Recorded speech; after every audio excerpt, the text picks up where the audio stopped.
Hi, എല്ലാവർക്കും നമസ്കാരം. നമ്മുടെ പുതിയൊരു വ്ളോഗിലേക്ക് എല്ലാവർക്കും സ്വാഗതം. എല്ലാവരും സുഖമായിട്ട് ഇരിക്കുമല്ലേ? ഞങ്ങളുടെ സുഖമായിട്ട് ഇരിക്കുന്നു. ഇന്നത്തെ വീഡിയോ ഒരു സർപ്രൈസ് വീഡിയോ ആണ് കേട്ടോ. അപ്പോൾ നിങ്ങൾ വീഡിയോ സ്കിപ്പ് ചെയ്യാതെ തന്നെ കണ്ടു നോക്കണം, എന്നാലേ മനസ്സിലാവുള്ളൂ എന്താണ് സർപ്രൈസ് എന്നൊക്കെ. അപ്പോൾ ഇന്നത്തെ വീഡിയോയിൽ പൂജാവിശേഷങ്ങളും അടുത്ത വീട്ടിലെ ആൻറ്റിയുടെ മോൻ്റെ കല്യാണ വിശേഷങ്ങളൊക്കെയാണ് ഷെയർ ചെയ്യുന്നത്. അപ്പോൾ നിങ്ങൾ വീഡിയോ എന്തായാലും മുഴുവനായിട്ട് തന്നെ കണ്ടു നോക്കേട്ടോ. അപ്പോൾ കഴിഞ്ഞ ദിവസം ഞാൻ പറഞ്ഞിരുന്നല്ലോ, പ്രസാദമൊക്കെ ഉണ്ടാക്കി വെച്ചിട്ട് പൂജ ചെയ്യുന്നതിൻ്റെ കാര്യങ്ങളൊക്കെ നെക്സ്റ്റ് വീഡിയോയിൽ കാണിക്കാമെന്ന്. അങ്ങനെ ഞാൻ വന്നിട്ട് പൂജ സാധനങ്ങളൊക്കെ എടുത്ത് നമ്മുടെ ടേബിളിൽ വെച്ചിട്ടുണ്ട്.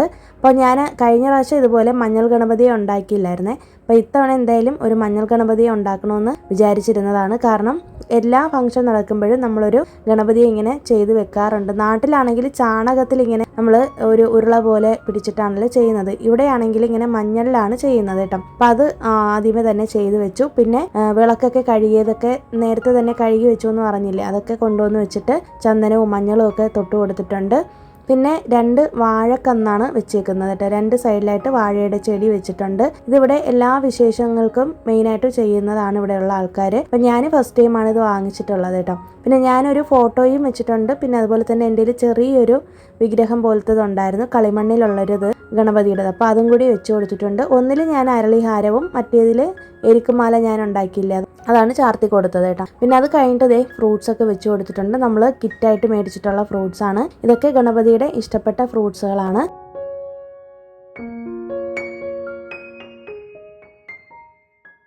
പിന്നെ അടുത്തതായിട്ട് ചെയ്യുന്നത് ഇതുപോലെ അവിലും പൊരിയും ശർക്കരയും പൊട്ടുകടലയൊക്കെ അതൊരു പ്ലേറ്റിൽ വെച്ച് കൊടുത്തിട്ടുണ്ട്. പിന്നെ വെറ്റില പാക്ക്. പിന്നെ അതുപോലെ തന്നെ ഞാൻ ആദ്യം ആ ഉരുളിയിൽ പൂക്കളിട്ട് വെച്ചില്ല, ആ ഒരു തട്ടം വാങ്ങിയത് മീഷോയിൽ നിന്ന് മേടിച്ചതാണ് കേട്ടോ. കഴിഞ്ഞ പ്രാവശ്യം ഇതുപോലെ ദീപാവലി സമയമായപ്പോഴത്തേക്കും മേടിച്ചതാണ്. പിന്നെ ലാസ്റ്റാണ് ഞാൻ നമ്മൾ ഉണ്ടാക്കിയിട്ടുള്ള പ്രസാദമൊക്കെ വെക്കാനായിട്ട് പോകുന്നത്. അപ്പോൾ ഇതെല്ലാം വെച്ച് പൂജ ചെയ്യുമ്പോഴത്തേക്ക് ഒരു പ്രത്യേക സന്തോഷമാണ് കേട്ടോ. അത് നമുക്ക് അനുഭവിച്ചറിഞ്ഞാലേ പറ്റുള്ളൂ. നമ്മൾ ഇതെല്ലാം ചെയ്ത് കഴിഞ്ഞിട്ട് പൂജ ചെയ്യാൻ വേണ്ടിയിട്ട് തുടങ്ങുമ്പോൾ നമുക്ക് കിട്ടുന്നൊരു സന്തോഷവും സമാധാനവും ഒക്കെ എന്ന് പറയുന്നത് അതൊന്ന് വേറെ തന്നെയാണ്. ഞാൻ ഏറ്റവും കൂടുതൽ ആസ്വദിച്ച് ചെയ്യുന്നത് ഈ ഭക്ഷണം ഉണ്ടാക്കി കഴിഞ്ഞതിന് ശേഷമുള്ള പൂജ ചെയ്യലാണ്. അപ്പോൾ എല്ലാ തവണയും ഞാൻ പറഞ്ഞല്ലോ, മുടങ്ങാതെ ഞങ്ങളിത് വീട്ടിൽ ചെയ്യാറുണ്ട്. അപ്പോൾ ഇത്തവണയും ഒരു മുടക്കവും വരുത്തിയിട്ടില്ല. അപ്പോൾ ഹസ്ബൻഡാണ് ഇതുപോലെ തേങ്ങ ഉടച്ച് തരേണ്ടത്. അപ്പോൾ വീട്ടിലുള്ള മുതിർന്ന ആൾക്കാരാണ് തേങ്ങ ഉടച്ച് തരേണ്ടത് കേട്ടോ. അപ്പോൾ ഹസ്ബൻഡ് തേങ്ങ ഉടച്ച് തരും. ഞാൻ ആദ്യമേ തന്നെ വിളക്ക് വെക്കും. വിളക്ക് വെച്ചതിന് ശേഷം ഞങ്ങൾ തൊഴുതതിന് ശേഷമാണ് തേങ്ങ ഉടച്ച് പൊട്ടിച്ച് അതിൻ്റെ വെള്ളം മാറ്റി വെച്ചിട്ട് 2 തേങ്ങാ മുറിയും കൂടി ഇതിലേക്ക് വെച്ച് കൊടുക്കും. അപ്പോൾ ഞങ്ങൾ ക്ഷേത്രത്തിൽ പോയതിന് ശേഷം തേങ്ങ അവിടെ പോയിട്ട് ഉടച്ചിട്ടുണ്ടായിരുന്നു. അപ്പോൾ വീട്ടിൽ നമുക്ക് തേങ്ങ പൊട്ടിച്ച് അങ്ങനെ ഉടച്ച് എടുക്കാൻ പറ്റില്ലല്ലോ. അപ്പോൾ വീടിനുള്ളിൽ അതുകൊണ്ടാണ് വെട്ടുകത്തി കൊണ്ട് ഇങ്ങനെ തേങ്ങ 2ആയിട്ട് മുറിച്ചിട്ട് വെച്ച് കൊടുക്കുന്നത്. നമ്മൾ പൂജ ചെയ്യുന്നതിന് മുന്നേ, അതായത് നമ്മൾ വിളക്ക് വെക്കുന്നതിന് മുന്നേ അങ്ങനെ തേങ്ങ ഉടയ്ക്കാറില്ല. വിളക്കൊക്കെ വെച്ചതിന് ശേഷമാണ് തേങ്ങ ഉടച്ച് വെക്കുന്നത് കേട്ടോ. അപ്പോൾ അതും കൂടി ചെയ്തിട്ടുണ്ട്. അപ്പോൾ ഹസ്ബൻഡ് ഇങ്ങനെ ഉടച്ച് തരും, ഞാൻ കൊണ്ടുപോയി വെക്കും. ഇങ്ങനെയാണ് ചെയ്യുന്നത്. അപ്പോൾ നമ്മുടെ പൂജ സെറ്റപ്പ് ഇതൊക്കെയാണ്. അപ്പോൾ ഇന്നലത്തെ വീഡിയോയിൽ ഒരുപാട് പേർക്ക് ഇഷ്ടപ്പെട്ടു എന്ന് അറിഞ്ഞായിരുന്നു കേട്ടോ. ഒരുപാട് സന്തോഷമുണ്ട്. എല്ലാവരും നല്ല കമൻസാണ് അറിയിച്ചത്. നല്ലൊരു പോസിറ്റീവ് ഫീലാണ് നമ്മുടെ വീഡിയോസ് കാണുമ്പോഴെന്നൊക്കെ പറഞ്ഞിട്ടുണ്ടായിരുന്നു. കമൻ്റ് ഇടുന്ന ഓരോരുത്തർക്കും ഹൃദയത്തിൻ്റെ ഭാഷയിൽ ഒത്തിരി നന്ദിയുണ്ട്. നിങ്ങളോട് എനിക്ക് എത്ര നന്ദി പറഞ്ഞാലും മതിയാവത്തില്ല. അപ്പോൾ ഈ ഒരു ഡേ ഞങ്ങൾക്ക് ഭയങ്കര സ്പെഷ്യൽ ഡേ ആണ്. കാരണം എന്ന് വെച്ചിട്ടുണ്ടെങ്കിൽ വിനായക ചതുർത്ഥിയും തൊട്ടടുത്ത വീട്ടിലെ ആൻറ്റിയുടെ മകൻ്റെ കല്യാണം നെക്സ്റ്റ് ഡേ ആണ് വരുന്നത് കേട്ടോ. അപ്പോൾ ഈ ഒരു വീക്ക് ശരിക്കും ഞങ്ങൾ നല്ല ബിസി ആയിരുന്നു. ഇപ്പോൾ ഈ ഓണത്തിൻ്റെ തിരക്കും ഷോപ്പിങ്ങും അതുപോലെ വിനായക ചതുർത്ഥിയും എല്ലാം കൂടി ഒരുമിച്ച് വരുന്നൊരു വീക്കാണല്ലോ. അപ്പോൾ അതുകൊണ്ട് തന്നെ കുറച്ച് ബിസി ആയിരുന്നു. എന്നാലും അതിനിടയിൽ എന്നെക്കൊണ്ട് പറ്റുന്ന പോലെയൊക്കെ ഞാൻ മാക്സിമം വീഡിയോസ് എടുത്തിട്ടുണ്ട്. അപ്പോൾ വിളക്കൊക്കെ വെച്ച് കഴിഞ്ഞിട്ടുണ്ട്. അപ്പോൾ അത് കഴിഞ്ഞിട്ട് ഞങ്ങൾ വന്നിട്ട് ഭക്ഷണം കഴിക്കുവാണ്. ഞാൻ പറഞ്ഞില്ല, രാവിലെ എഴുന്നേറ്റതല്ലേ. അപ്പോൾ എല്ലാവരും വിശന്നിരിക്കുവാണ്. ഞാൻ എപ്പോഴും പൂജ ചെയ്യുന്ന ദിവസങ്ങളിൽ അങ്ങനെ രാവിലെ ഭക്ഷണം കഴിക്കാറില്ല കേട്ടോ. ക്ഷേത്രത്തിൽ പോകുമ്പോഴും അങ്ങനെയാണ്. അതൊക്കെ ഓരോരുത്തരുടെ ഇഷ്ടമാണ്. ചിലർ ഭക്ഷണം കഴിച്ചിട്ടൊക്കെ പോകുള്ളൂ. എന്തെങ്കിലും അസുഖമൊക്കെ ഉള്ളവരാണെങ്കിൽ അങ്ങനെ റിസ്ക് ഒന്നും എടുക്കണ്ട. നിങ്ങൾക്ക് സമയത്ത് ഭക്ഷണമൊക്കെ കഴിച്ച് എന്തെങ്കിലും മെഡിസിൻസ് ഒക്കെ കഴിക്കുന്നവരാണെങ്കിൽ അതൊക്കെ കൃത്യമായിട്ട് ചെയ്യണം ഇതിനിടയിൽ.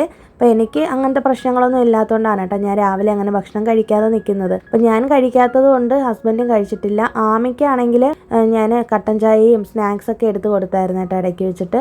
അപ്പോൾ അവൾക്ക് വലിയ വിശപ്പില്ല. അപ്പോൾ ഞങ്ങൾ ഏകദേശം ഒരു 10 മണിയായപ്പോഴാണ് പൂജ ചെയ്തത് വീട്ടിൽ. 10 മണി തൊട്ട് 10:30 വരെ ആയിരുന്നു സമയം ഉണ്ടായിരുന്നത്. അപ്പോൾ ഞങ്ങൾ 10 മണിക്ക് ചെയ്തു. അത് കഴിഞ്ഞിട്ട് ഭക്ഷണം ഭക്ഷണം കഴിച്ചതിന് ശേഷം ഞങ്ങളിതേ ക്ഷേത്രത്തിലേക്ക് പോവാണ്. ഇപ്പോൾ ഏകദേശം ഒരു 11 മണിയോളം ആയിട്ടുണ്ട്. ഞങ്ങളുടെ വീടിനടുത്ത് തന്നെയുള്ളൊരു ഗണപതി ക്ഷേത്രത്തിലേക്കാണ് പോയത് കേട്ടോ. അപ്പോൾ ഈ ക്ഷേത്രത്തിൽ ഭയങ്കര ഞങ്ങൾക്ക് ആദ്യമായിട്ട് ഞാൻ ഈ ക്ഷേത്രത്തിൽ കഴിഞ്ഞ പ്രാവശ്യത്തെ വിനായക ചതുർത്ഥിക്ക് വന്നപ്പോൾ എനിക്ക് ഭയങ്കരമായിട്ട് ഒരു പോസിറ്റീവ് എനർജി ഫീൽ ചെയ്തു. എനിക്ക് ചില ക്ഷേത്രങ്ങളിൽ പോകുമ്പോൾ അങ്ങനെ ഒരു വൈബ്രേഷൻ ഉണ്ടാകാറുണ്ട്. അത് ചില ആളുകൾക്ക് അങ്ങനെ ഉണ്ടാകാറുണ്ടെന്ന് പറഞ്ഞു കേട്ടിട്ടുണ്ട്. അപ്പോൾ എനിക്ക് ചില ക്ഷേത്രങ്ങളിൽ പോകുമ്പോഴത്തേക്കും ഭയങ്കരമായിട്ടൊരു എനർജി ഫീൽ ചെയ്യാറുണ്ട് കേട്ടോ. അപ്പോൾ അങ്ങനെ ഫീൽ ചെയ്തൊരു ക്ഷേത്രമാണിത്. ചെറിയ ക്ഷേത്രമാണ്. ഞാൻ എപ്പോഴും ശ്രദ്ധിച്ചിട്ടുണ്ട്, ചെറുതായിട്ട് ചെയ്ത് വെച്ചേക്കുന്ന ക്ഷേത്രങ്ങളിലായിരിക്കുള്ളൂ അത്രയും ഭയങ്കര ഒരു പോസിറ്റീവ് ഫീൽ കിട്ടുന്നത് കേട്ടോ. അപ്പോൾ എൻ്റെ നാട്ടിൽ എൻ്റെ വീടിനടുത്തുള്ളൊരു കൃഷ്ണ ക്ഷേത്രമുണ്ട്, ശ്രീകൃഷ്ണ ക്ഷേത്രം. അത് ഞാൻ നാട്ടിൽ പോയപ്പോൾ വീഡിയോ ചെയ്തിട്ടുണ്ടായിരുന്നു. അവിടെ പോകുമ്പോഴും എനിക്കിതുപോലെയാണ്. ഇതേ ഞങ്ങൾ അവിടെയൊക്കെ പോയിട്ട് ക്ഷേത്രത്തിലൊക്കെ പോയിട്ട് വന്നതിന് ശേഷമാണ് ഞാൻ ലഞ്ച് ചെയ്തത്. അതിൻ്റെ വീഡിയോ ഒന്നും എടുത്തിട്ടില്ല, ഒരുപാട് തവണ കാണിച്ചിട്ടുള്ളതാണല്ലോ. തൈര് സാദവും പൊട്ടറ്റോ ഫ്രൈ ആണ് ചെയ്തത്. എന്നിട്ട് ഉച്ചയ്ക്ക് ഭക്ഷണമൊക്കെ കഴിച്ചിട്ട് കുറച്ച് നേരം റെസ്റ്റ് എടുത്തു. ഞാനൊന്ന് എഡിറ്റിങ്ങിനൊക്കെ ഇരുന്നു. പിന്നെ ഉറങ്ങിയിട്ടൊന്നുമില്ല. പിന്നെ വൈകുന്നേരം ആയപ്പോഴത്തേക്കും ഞങ്ങളിത് ക്ഷേത്രത്തിലേക്ക് പോയിട്ടുണ്ട്. ഇതുവരേക്കും ഞങ്ങൾ അങ്ങനെ വിനായക ചതുർത്ഥിയുടെ അന്ന് ഈവനിങ് ടൈമിൽ ക്ഷേത്രത്തിൽ പോയിട്ടേ ഇല്ല കേട്ടോ. കാരണം മിക്കവാറും എല്ലാ പ്രാവശ്യവും എൻ്റെ ഹസ്ബൻഡിന് ആ സമയത്ത് ജോലി വരും. അപ്പോൾ ഇത്തവണ മീറ്റിങ്ങും കാര്യങ്ങളൊന്നും ഇല്ലാത്തത് കൊണ്ട് ഹസ്ബൻഡ് പറഞ്ഞു നമുക്ക് പോയിട്ട് വരാമെന്ന്. അങ്ങനെ ഞങ്ങളിത് ഇറങ്ങിയതാണ് കേട്ടോ. ശരിക്കും വരാതിരുന്നെങ്കിൽ നല്ലപോലെ മിസ്സായേനെ ഈ കാഴ്ചകളൊക്കെ.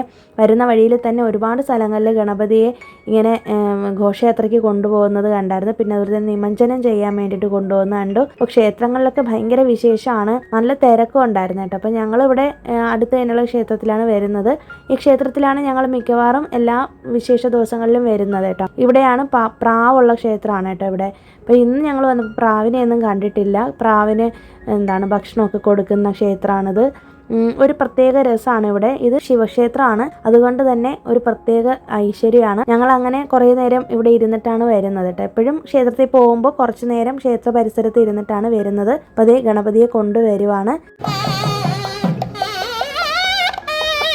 അപ്പോൾ ഇങ്ങനെ എടുത്ത് വെച്ചിട്ട് ഇങ്ങനെ നൃത്തമൊക്കെ ചെയ്യുന്നത് കണ്ട് ഇതൊക്കെ ഞാൻ ഫസ്റ്റ് ടൈമാണ് കാണുന്നത് കേട്ടോ. അപ്പോൾ എല്ലാവരും അവിടെ നിന്ന് വീഡിയോ ഒക്കെ എടുക്കുന്നുണ്ട്. അപ്പോൾ ഞാനും എടുത്തതാണ്. അപ്പോൾ ഞാനിത് ഷോർട്സിലൊക്കെ ഷെയർ ചെയ്തിട്ടുണ്ടായിരുന്നു. അപ്പോൾ നിങ്ങൾക്ക് എന്ത് ഭംഗിയാണെന്ന്. അപ്പോൾ ആ ഒരു മ്യൂസിക്കൊക്കെ കേട്ട് ഞങ്ങളിങ്ങനെ അതിലിങ്ങനെ ലയിച്ച് നിൽക്കുവാണേ.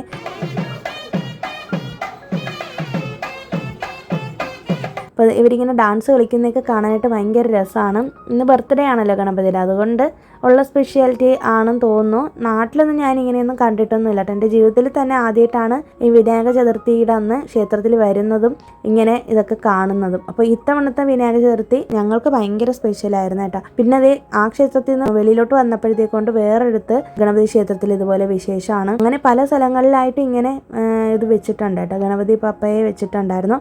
ഇടയിൽ തന്നെ മഴയും പെയ്തിട്ടുണ്ട്. രാത്രി ആയപ്പോഴത്തേക്കും ഞാൻ നോക്കിയപ്പോഴത്തേക്കും ഉണ്ട് ഇവിടെ ദേ അങ്കിളിൻ്റെ മകൻ്റെ കല്യാണമാണെന്ന് പറഞ്ഞില്ലേ അടുത്ത വീട്ടിൽ. അപ്പോൾ അവരവിടെ ദേ വീട്ടിൻ്റെ ഫ്രണ്ടിൽ അലങ്കാരമൊക്കെ ചെയ്ത് വെച്ചേക്കുവാണ് ഇതുപോലെ. അപ്പോൾ നമ്മുടെ ഞങ്ങളുടെ കല്യാണം കഴിഞ്ഞതിന് ശേഷം പിന്നെ ഈ സ്ട്രീറ്റിൽ നടക്കുന്ന അടുത്ത കല്യാണം ഇവരുടേതാണ്. അപ്പോൾ അതുകൊണ്ട് തന്നെ കുറച്ച് സ്പെഷ്യലാണ് ഞങ്ങൾക്ക്. ഹസ്ബൻഡാണ് വന്നിട്ട് ഇങ്ങനെ വീഡിയോ ഒക്കെ എടുത്തു തന്നത് കേട്ടോ. അപ്പോൾ ഞങ്ങളുടെ വീടിനോട് ചേർന്നാണ് ഇവരുടെ വീട് ഇരിക്കുന്നത് കേട്ടോ. ഒരു 2 അടി സ്ഥലത്തിൻ്റെ ഗ്യാപ്പാണ് ഉള്ളത്. അപ്പോൾ അതുകൊണ്ട് തന്നെ ചേർന്നിരിക്കുന്ന വീടുകളാണ് ഇവിടെ എല്ലാ ആൾക്കാർക്കും ഉള്ളത്. ചെന്നൈയിൽ അങ്ങനെയാണ്, നിങ്ങൾക്ക് ഇവിടെ ഉള്ളവർക്ക് അറിയാമായിരിക്കും അല്ലേ. അപ്പോൾ ഞങ്ങൾ ക്ഷേത്രത്തിലൊക്കെ പോയിട്ട് വന്നപ്പോഴത്തേക്കും ഉണ്ട് ഇവിടെ ലൈറ്റൊക്കെ ഇട്ട് നല്ല അടിപൊളിയായിട്ട് ഇട്ടേക്കുവാണ്. ഇതൊരു പ്രത്യേക ഭംഗി തന്നെയാണ് കേട്ടോ കാണാനായിട്ട്. പിന്നെ ബുധനാഴ്ച ആയിരുന്നല്ലോ നമ്മുടെ വിനായക ചതുർത്ഥി. അത് കഴിഞ്ഞിട്ട് തേഴ്സ്ഡേ നെക്സ്റ്റ് ഡേ ആണ് ആൻറ്റിയുടെ മോൻ്റെ ഇത് റിസപ്ഷൻ വെക്കുന്നത്. അപ്പം നാട്ടിലത്തെ പോലെ അല്ല ഇവിടെ റിസപ്ഷൻ വെക്കുന്നത്. നമ്മൾ നാട്ടിലൊക്കെ ആണെന്നുണ്ടെങ്കിൽ തലേ ദിവസം പെണ്ണിൻ്റെ വീട്ടിൽ ഒരു റിസപ്ഷൻ, ചെക്കൻ്റെ വീട്ടിലൊരു റിസപ്ഷൻ, അങ്ങനെയാണല്ലോ ചെയ്യുന്നത്. പക്ഷെ ഇവിടെ അങ്ങനെയല്ല. പെണ്ണും ചെറുക്കനും കൂടി ചേർന്നിട്ട്, അതായത് കല്യാണ പയ്യനും പെണ്ണും കൂടി ചേർന്നിട്ട് തലേ ദിവസമേ റിസപ്ഷൻ വെക്കും. അത് കഴിഞ്ഞിട്ട് നെക്സ്റ്റ് ഡേ രാവിലെ അല്ലെങ്കിൽ വെളുപ്പിനെ അവർ കല്യാണം കഴിക്കുന്ന ഫംഗ്ഷൻ കാണും. അത് അവരുടെ കുടുംബക്കാർ മാത്രമായിട്ടായിരിക്കുള്ളൂ കല്യാണ ഫംഗ്ഷൻ വെക്കുന്നത് കേട്ടോ. അങ്ങനെയാണ് ഇവിടുത്തെ ഒരു രീതി എന്ന് പറയുന്നത്. പിന്നെ ഒരുപാട് പ്രത്യേകതകളുണ്ട്. നമ്മുടെ നാട്ടിലത്തെ പോലെ അല്ല ഇവിടുത്തെ കല്യാണ രീതികളൊക്കെ. തലേ ദിവസം ഇവർക്ക് പെണ്ണിൻ്റെയും ചെക്കൻ്റെയും കൂടെ ചേർത്ത് നിർത്തിയിട്ട് 2 വീട്ടുകാരും കൂടെ ചേർന്നിട്ട് റിസപ്ഷൻ വെച്ച് നമുക്ക് റിട്ടേൺ ഗിഫ്റ്റ് തരും. പിന്നെ അതുപോലെ തന്നെ നെക്സ്റ്റ് ഡേ രാവിലെ ഇവരുടെ മുഹൂർത്തം വരുന്നത് ഒരു 9:30-10 മണി ആ സമയത്തായിരുന്നു കേട്ടോ. അപ്പം ഞങ്ങളോട് കല്യാണത്തിനും മസ്റ്റായിട്ടും വരണമെന്ന് പറഞ്ഞിട്ടുണ്ടായിരുന്നു. ഞാൻ പറഞ്ഞില്ലേ ആൻറ്റി ഭയങ്കര സ്നേഹമാണ് ഞങ്ങളോട്. അപ്പോൾ അവരുടെ അടുത്ത ബന്ധുക്കളെ മാത്രമാണ് വിളിച്ചിട്ടുണ്ടായിരുന്നത്. പക്ഷേ ഞങ്ങളെ പ്രത്യേകം ക്ഷണിച്ചിരുന്നു. അപ്പോൾ ഞങ്ങൾ അതിനും പോയിട്ടുണ്ട്. തലേ ദിവസം ആമിയും കൊണ്ടാണ് പോയത്. കാരണം അവൾക്ക് നെക്സ്റ്റ് ഡേ സ്കൂളിൽ പോകുന്നതുകൊണ്ട് ഡാൻസിൻ്റെ പ്രാക്ടീസൊക്കെ നടക്കുകയാണെന്ന് ഞാൻ പറഞ്ഞില്ലേ, അതുകൊണ്ട് അവൾക്ക് വരാൻ പറ്റില്ല. അപ്പോൾ തലേ ദിവസം ആമിയും കൊണ്ട് ചെല്ലണമെന്ന് പ്രത്യേകം പറഞ്ഞിരുന്നു കേട്ടോ. അപ്പോൾ അങ്ങനെ ഞങ്ങളിതേ വന്നേക്കുവാണ്. അപ്പോൾ അവർക്കുള്ള ഗിഫ്റ്റൊക്കെ മേടിക്കാനാണ്. കഴിഞ്ഞ ദിവസം ശരവണയിൽ പോയി എന്ന് ഞാൻ പറഞ്ഞല്ലോ. അപ്പോൾ അതേ നമ്മളിവിടെ നിന്ന് കുറച്ച് ദൂരത്തേക്കാണ് റിസപ്ഷൻ നടന്നത്. അങ്ങനെ ഞങ്ങൾ വന്നേക്കാണ് കേട്ടോ. പിന്നെ ഇവിടെ വന്നു കഴിഞ്ഞിട്ടുള്ള അവരുടെ ഒരു രീതിയും കാര്യങ്ങളൊക്കെയാണിത്. നമ്മൾ വരുമ്പോൾ തന്നെ നമുക്കിങ്ങനെ തലയിൽ കുറച്ച് പനിനീരൊക്കെ ഇങ്ങനെ തളിച്ചു തരും. നമ്മളെ വെൽക്കമിങ് ചെയ്യുന്നതാണ്. അതിന് വേണ്ടിയിട്ടാണ് ഒരു ആൻറ്റി അവിടെ നിൽക്കുന്നത്. പിന്നെ അത് കഴിഞ്ഞിട്ട് നമ്മൾ ചെന്നിട്ട് കുങ്കുമവും മഞ്ഞളും ഒക്കെ അവിടെ നിന്ന് എടുത്ത് തൊട്ടതിന് ശേഷമാണ് റിസപ്ഷൻ നടക്കുന്നിടത്തേക്ക് പോവേണ്ടത്. അവിടെ ചെന്നപ്പോൾ ആൻറ്റി അങ്കിളും ഞങ്ങളെ കണ്ട ഉടനെ തന്നെ ഓടി വന്ന് ഭയങ്കര സ്നേഹമായിരുന്നു കേട്ടോ. ഞങ്ങളെ നല്ല രീതിയിലാണ് അവർ വെൽക്കം ചെയ്തത്. ഇനി ബാക്കിയുള്ള വിശേഷങ്ങളൊക്കെ എൻ്റെ ഹസ്ബൻഡ് സംസാരിക്കും. അപ്പോൾ അവരെക്കുറിച്ച് കുറച്ച് കാര്യങ്ങൾ എൻ്റെ ഹസ്ബൻഡിന് പറയണമെന്ന് പറഞ്ഞിട്ടുണ്ട്. അപ്പോൾ അതൊക്കെ നിങ്ങൾ എന്തായാലും കേട്ട് നോക്കൂ. ഹായ് ആൾ, എല്ലാവർക്കും வணக்கம். ஸோ இந்த വീഡിയോ എനിക്ക് ரொம்ப സ്പെഷ്യലാണത്. ഇന്ന് ഇവരെ കുറിച്ച് ഞാൻ പറയാതിരുന്നാൽ എനിക്ക് ജീവിതത്തിൽ വലിയ നഷ്ടമാണ്. സോ ഇതെങ്ങനെ സ്റ്റാർട്ട് ചെയ്യണമെന്ന് വെച്ചാൽ ലൈക്ക് 2013-14 പീരീഡായിരുന്നു. അങ്കിൾ ആൻറ്റി ഞങ്ങളുടെ വീട് ബാക്ക് സൈഡ് അവർ കൺസ്ട്രക്ഷൻ തുടങ്ങിയ സമയം. ആ സമയം അമ്മയും ആൻറ്റിയും ഭയങ്കര ഫ്രണ്ട്ഷിപ്പായിരുന്നു. അമ്മ சின்ன ஒரு டைம் ஸ்பேன்லேயே வந்து அவங்க ரொம்ப ஃப்ரெண்ட்ஷிப் ஆகிட்டாங்க. நான் இது வரைக்கும் அந்த ஃப்ரெண்ட்ஷிப் நான் பார்த்ததே இல்லை. இவங்க வந்து அவங்க ஊரில் பற்றி பெருமையாக சொல்கிறதும், ஆண்டி அவங்களோட கல்ச்சர் பற்றி பெருமையாக சொல்கிறதும், ரெண்டு பேரும் பர்சனல் திங்ஸ்லாம் ரொம்ப ஷேர் பண்ணதெல்லாம் நான் அவங்ககிட்ட கேட்டிருக்கேன், எங்கள் அம்மா கிட்ட கேட்டிருக்கேன். ரொம்ப ஹாப்பியாக இருந்தோம், ரொம்ப சந்தோஷமாக இருந்தோம். லைஃப் ரொம்ப நல்லா ஹாப்பியாக போயிடுச்சு. ஏன்னா ஒரு எக்ஸைட்மெண்ட் அம்மாவுக்கு. ஏன்னா அந்த டைமில் பார்த்தீங்கன்னா நாங்கள் 2004 நாங்கள் வந்துட்டோம் இந்த இடத்துல. அப்போது இங்கே எதுவுமே கிடையாது. ஜஸ்ட் எங்கள் ஒரு வீடு மட்டும் தான் தெரியும். ஒரு தூரம் வந்து நம்ம ஒரு ரோட் சைடு பார்த்தீங்கன்னா எங்கள் வீடு மட்டும் தான் தெரியும். எங்கே எதுவுமே கிடையாது. இங்கே எல்லோரும் கேட்பாங்க, சொந்தக்காரங்கள்லாம் இந்த எங்கள் வீட்டுக்குள்ளே வந்து உனக்குலாம் அறிவே இல்லையா, இந்த இடத்துக்கு போயெல்லாம் இடம் வாங்கியிருக்கேன், இங்கெல்லாம் யாரும் மனுஷங்க இருப்பாங்கலாம் சொல்லிட்டு. பட்டு அந்த அசிங்கத்தை அந்த ஃபீலிங்கெல்லாம் தாண்டி நாங்கள்லாம் ரொம்ப அவமானப்பட்டு நாங்கள் இங்கே இருந்தோம். அந்த வேதனை எல்லாம் எப்போ மாறிச்சுன்னா அந்த 2013 பீரியடு தான் மாறிச்சு. ஸோ ஆண்டியும் அம்மாவும் வந்து ரொம்ப ஃப்ரெண்ட்ஷிப்னா அந்த மாதிரி ஃப்ரெண்ட்ஷிப் நான் பார்த்ததே இல்லை. எல்லாம் இவங்க ரெண்டு பேரும் அவங்களோட சைடில் எல்லாம் ஓப்பனாக பேசிகிட்டே இருப்பாங்க. ரொம்ப ஹாப்பியாக இருந்தோம். ஸோ யார் கண்ணு பட்டது எனக்கு தெரியல. திடீர்னு ஒரு நாள் அம்மா வந்து ஹாஸ்பிட்டலைஸ்ட். ஸோ അന്ന് എനിക്ക് മറക്കാൻ പറ്റില്ല ആ ദിവസങ്ങൾ. 2015 2015 ആ സമയം അമ്മ ഹോസ്പിറ്റലായ സമയത്ത് ഇവിടെ വീട് വന്ന് കൺസ്ട്രക്ഷൻ പൂർത്തിയായി, ആൾമോസ്റ്റ് പൂർത്തിയായി. സോ ഒരു ജൂലൈ മാസമാണ് അവർ ഗൃഹപ്രവേശം ഹൗസ് വാമിങ് വെച്ചിരുന്നത്. സോ ആ സമയത്താണ് സെയിം ഡേ എൻ്റെ അമ്മ വന്ന് ഈ ഭൂമി വിട്ട് அவர் வந்து நஷ்டப்பட்டது. அம்மா இறந்துட்டாங்க, எங்களை விட்டு பிரிஞ்சு போயிட்டாங்க. அந்த வருஷம் என்னால் மறக்கவே முடியாது. ரொம்ப ரொம்ப சோகமான வருஷம். 2015 வருஷம் என் வாழ்க்கையில் மறக்க முடியாதது.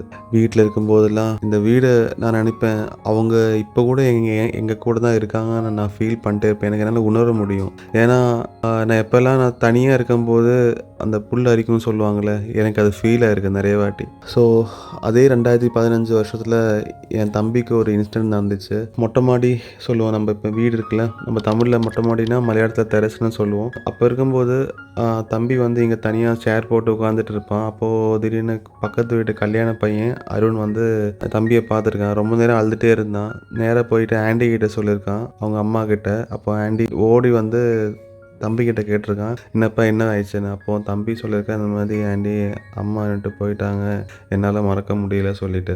ஆனால் ஆண்டி அவங்க என்ன பண்ணாங்கன்னா, யாரும் ഞങ്ങളുടെ ബന്ധുക്കൾ கூட ഇങ്ങനെ ചെയ്യൂല.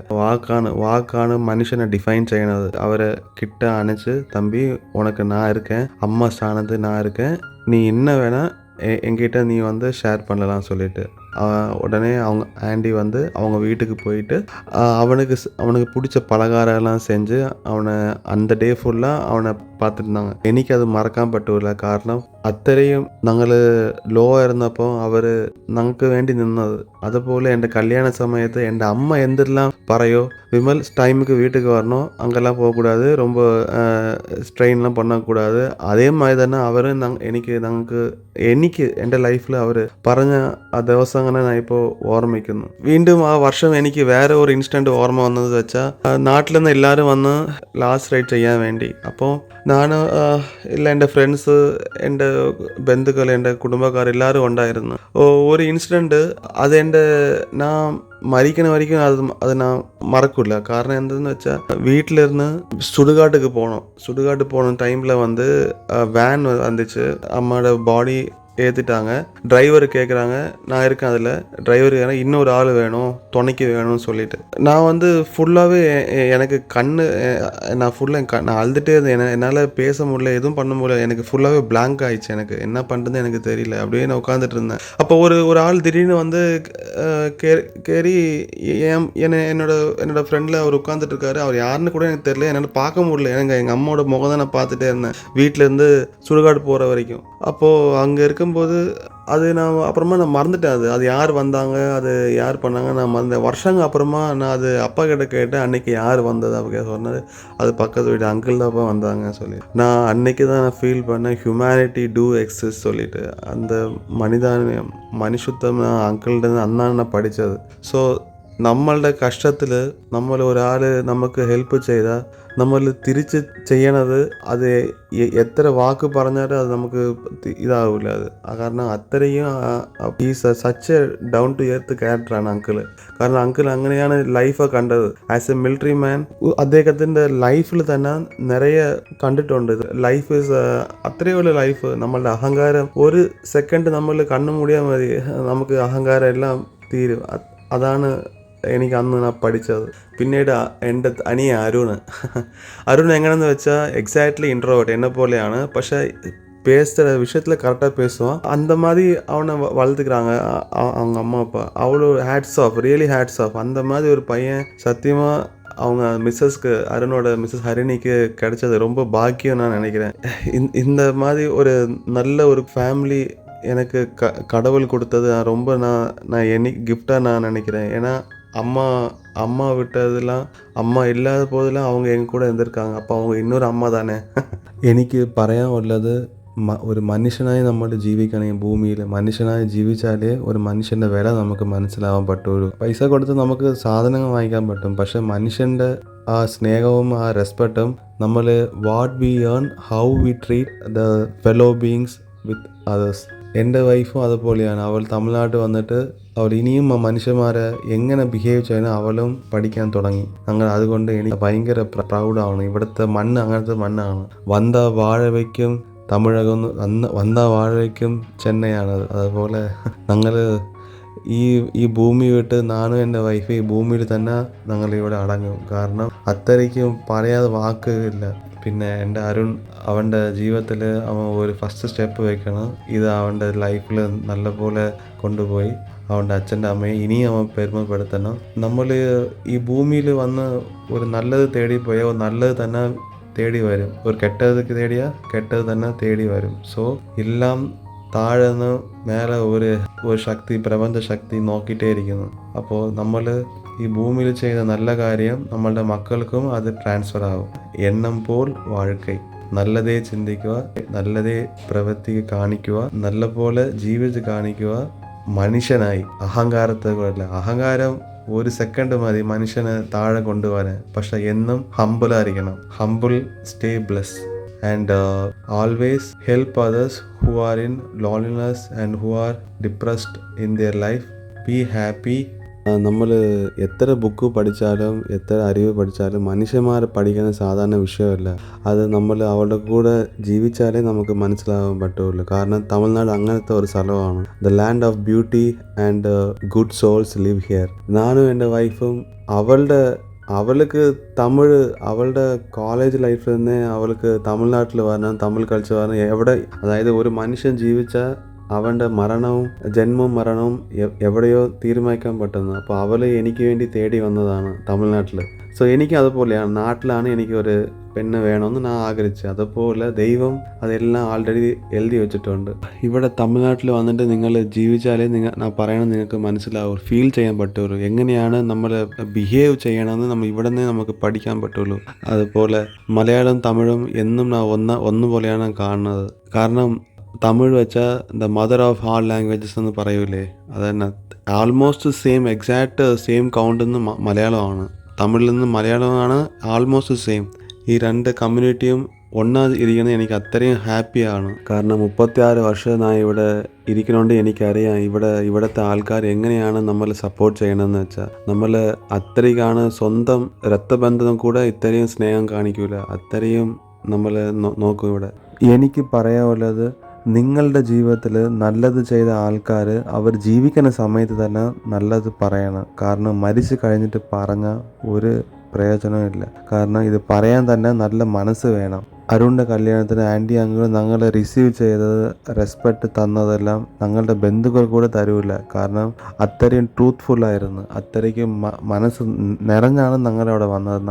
ഞങ്ങൾ അങ്ങനെയാണ് ട്രീറ്റ് ചെയ്തത്. സോ ഈ പറഞ്ഞ ഫ്രൈഡേ ആണ് ഓണം. സോ എല്ലാവരും ഹാപ്പി ആയിട്ട് ഹെൽത്തി ആയിട്ട് എൻജോയ് ചെയ്യുക. So stay blessed. I wish you all A happy Onam. Thank you.